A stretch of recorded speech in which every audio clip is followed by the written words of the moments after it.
Hey plant nerds, welcome back to my channel. Today's drink of choice comes from Adventurous Stills Peralta Bourbon. This came from my friend Nicole and My Clean Leaves. She gifted me this bourbon as a thank you for helping her animate her logo, which was not necessary, but thank you, Nicole, for this, and I am going to taste it for the first time today. Cheers.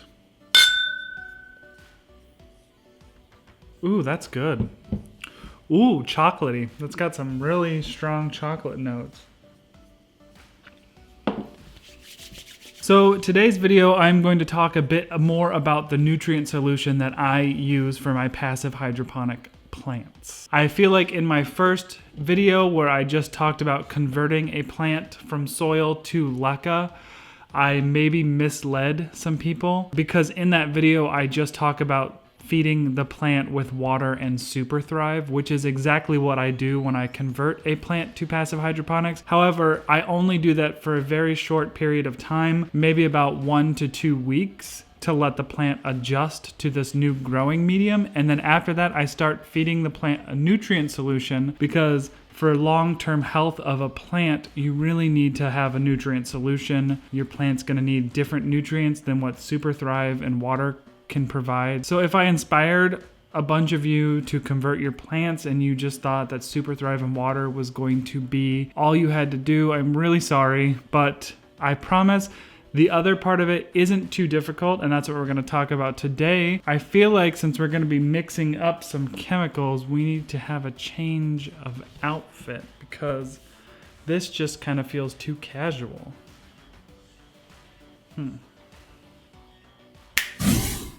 Whew. Okay, so, I can't.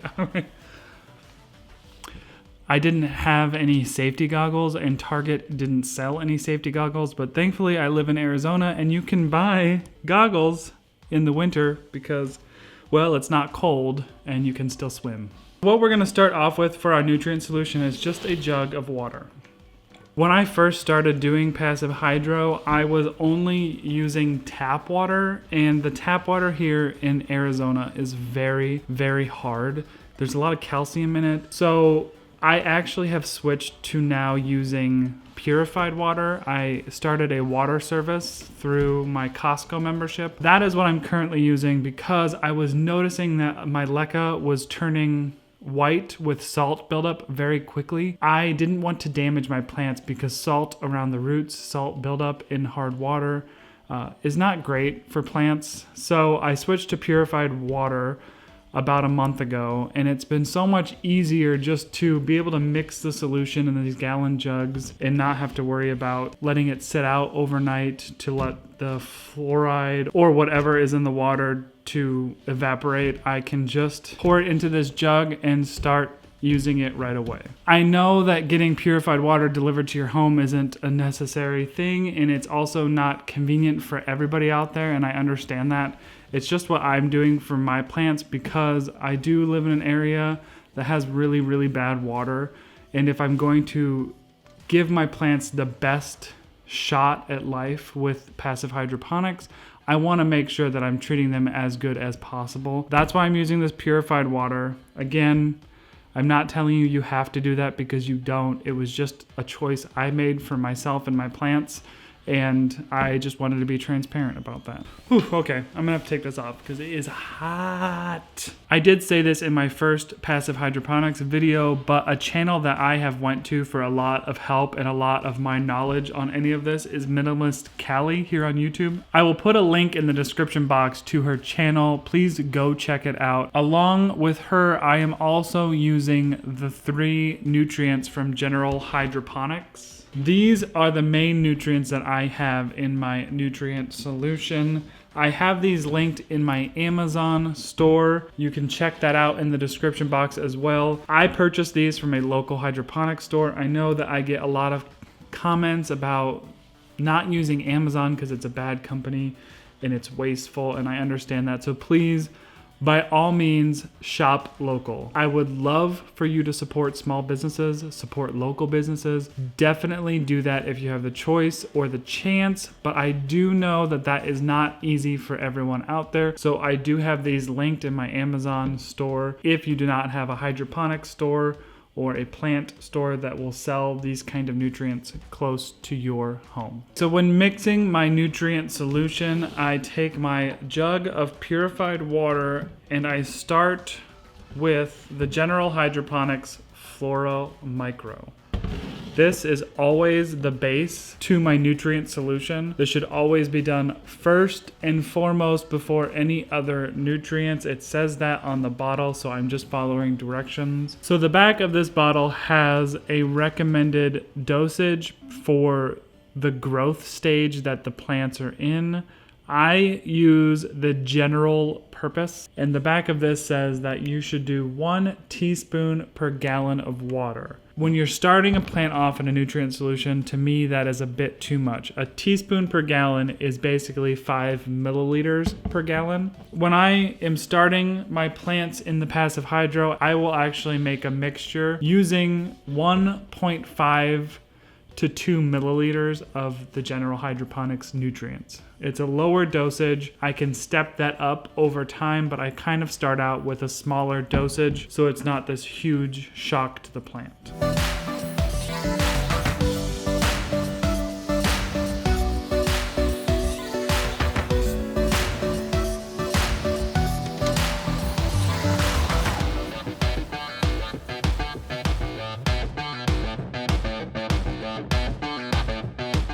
After every addition of nutrients, I go ahead and mix up the gallon jug, making sure that it is completely dispersed.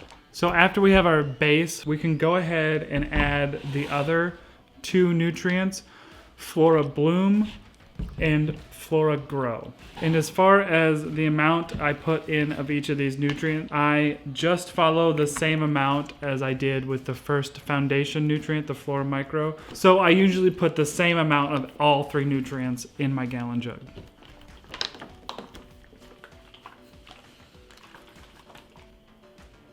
Okay, so now we have all 3 nutrient solution items mixed in with our water. And the next thing I do is just make a few different additives to my nutrient solution. You can definitely feel free to also add Super Thrive to this solution. It is great to give your plants all year round. At least that's what I do. What I do make sure to add to my nutrient solution is this root inoculant by HydroGuard.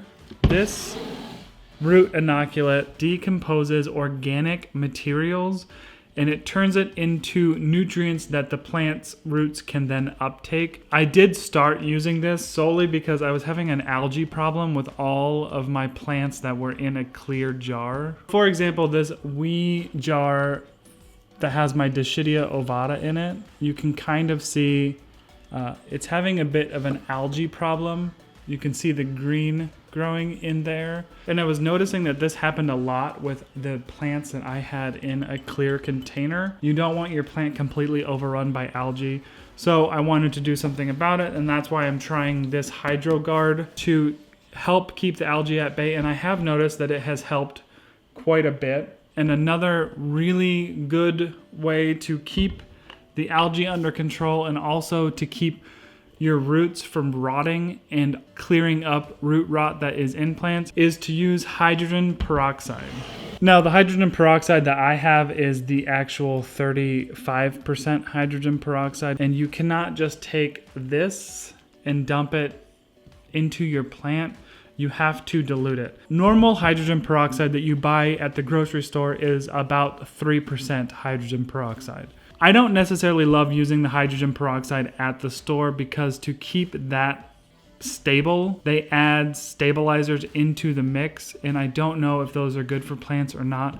So to just be sure, I steered clear of that and just got the 34% hydrogen peroxide. I dilute it myself and use this in my glass containers for algae control as well. Now, a lot of my hydroponics stuff, my passive hydro stuff, I keep in net pots that are in cache pots, which I can pull out, rinse through, wash out, If there is algae buildup, I can just give it a good scrub. But there are some hydroponic systems that are closed, meaning you may just have LECA in a glass jar, but it's not gonna drain through. If you have your stuff in a system, a closed system like that, I would highly recommend using hydrogen peroxide. Now, once all is said and done and all of the different parts are mixed into your gallon jug, what you want to do is test your pH. pH level should be 5.5 to 6.5, in that range. To test your pH, you have a pH testing kit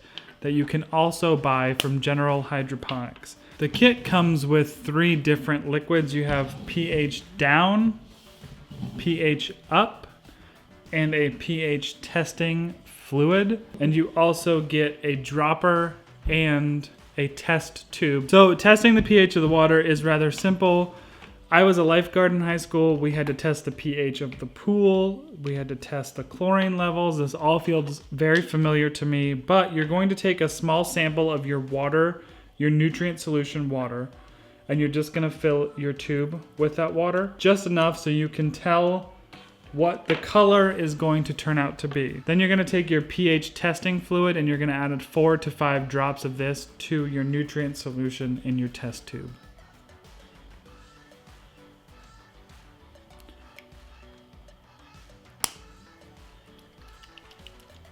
So you can see here that the nutrient solution is an orange color now, and on our testing fluid, you have different colors around. You start over here in the red with 4.0, then you move to orange, which is 5.0, 6.0, 6.5, 7.0, etc. You always want to make sure that the color of your fluid is between this orange and this yellow number, 5 and 6 pH. Now, like I said earlier, because I'm using purified water, it is almost exactly where I need it to be every single time. It is in the 5.0 range. So I actually have to make no adjustments to this now that I've mixed my nutrient solution. So this solution is ready to use with my plants. However, before I was using purified water and I was using tap water, my pH always came out to be in the 7.0 to 8.0 range. I had to add pH down. This liquid is basically acid. You want to be careful when dealing with it. You obviously don't want to get it on your hands. You're making your nutrient solution more acidic to bring that pH level down. So just be sure you go slow for this step and add little by little to get your pH to a perfect level. So what I used to do when I was first balancing pH for my nutrient solution, I would test it. I would add 5 drops of pH down, mix up my solution, pull a little sample out, test it, and keep doing that back and forth until I got to the right level, keeping track of how many drops I added. So the next time I went to mix up my solution, I just knew I needed to add 30 drops of pH down. It is hard to cover every single aspect of passive hydroponics in one video, and I'm hoping to make this a series of videos that I can add to a playlist. So the schedule I use for my plants is a week to 2 weeks of just water and Super Thrive mixture. Then after those first few weeks, I will unpot my plant, rinse through the roots, rinse the LECA, then I'll repot the plant, and I will then start feeding it the nutrient solution. After about a week, I will check my water levels, and if I need to add some water to the plant, I will just add a pH balanced water only. And then after a few weeks, I do the whole entire flush, rinse, refill with nutrient solution. That is exactly how everything would work in a perfect world. I know that sometimes I forget, sometimes I let plants go longer than 2 weeks before I rinse through. You will definitely know when your plants need a rinse if you see salt buildup on the top of your LECA. You don't have to wait for a week or 2 weeks. You can flush whenever you want to. So usually what I try to do is flush every few weeks and then top the plant off with brand new nutrient solution. So I hope that explains a little bit more about the process of the nutrients that I give to my plants, and it's not just Super Thrive and water. If you guys have any suggestions or maybe things you use that are different than what I use, please let me know in the comments down below. And that's what we're all here for. We all learn from each other, so there may be stuff that I haven't even thought of talking about that you may think would be beneficial. So please leave me a comment down below. Give this video a big old thumbs up, and also click that subscribe button if you have not done that yet. I would very, very much appreciate it. As always, I appreciate you guys hanging out with me. Thanks for watching.